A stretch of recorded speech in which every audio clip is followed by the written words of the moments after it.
If you plan on working on the fuel rail while the engine is still warm, not necessarily hot, but just warm, be aware that when you release the fuel pressure here, you release it, and then you take a few more minutes to undo something, maybe remove the FPS or something else. Because of the fuel, it's hot inside the engine, it's warmed up by the engine, it's still expanding even with the engine off. Right now the engine is off, and when you come to remove the rail itself, there will be residual pressure inside and it will blow into your face, hands, clothes, and so on. So I'll give you an example right now. Just I'm going to release the pressure again. The engine is pretty warm right now. Let's just press a little bit that valve.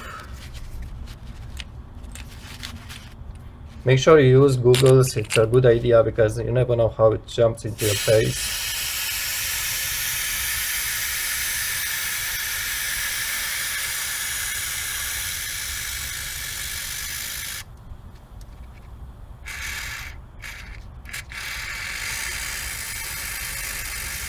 And you notice it just won't really release the whole pressure because the fuel is really warm up, and it's keep the pressure built up.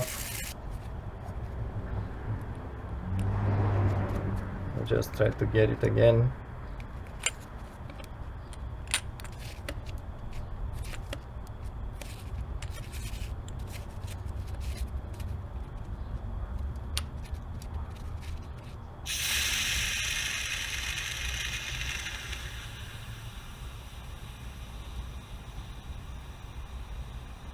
So I'm taking a few seconds, just do something else, and then you come back here and you notice the pressure is still there.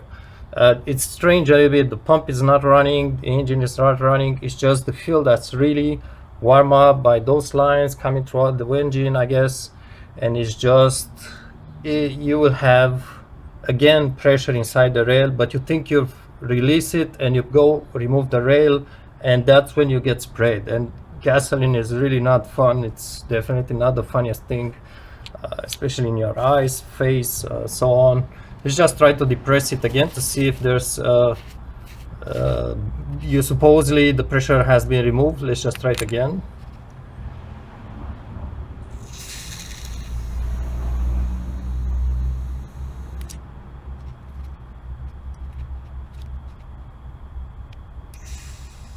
And you notice how the pressure is still building up. I'm just depressing the thing again and again, and there's still gasoline in there and pressure, maybe hot air, I don't know exactly what it is, but there's still pressure in there. It doesn't give up, so to speak. And when the engine is really cold, you don't have this problem. You depress it once, pressure gone, you remove everything, no splash, no nothing. Of course, there is about 1 ounce of gasoline inside the rail, so depends. If you have FPS on the side, you can remove the FPS and catch it with something. I use something like this and catch the gasoline so don't spill it too much. Engine floor, the worst idea is really to spill it inside the garage, inside the house, because it stinks like nothing else and you just cannot wash it off. If you have any idea for removing the smell from gasoline, just comment in the section. But perhaps Simple Green is a spray, kind of cleaner or something like this that would cover the smell, but gasoline is really awful. It's better to use gloves as well. I will put my gloves next.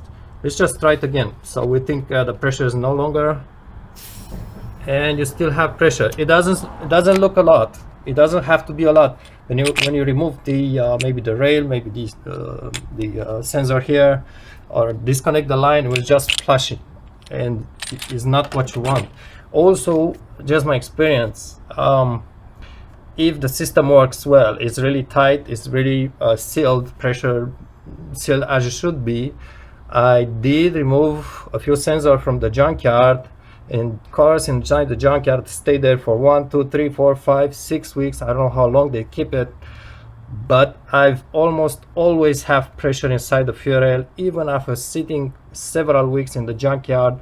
So never assume because the car didn't run, the engine didn't run for a few days or 1 day, never assume there's no longer pressure inside the rail. The pressure stays there for quite a long time actually. so watch out. That's another warning.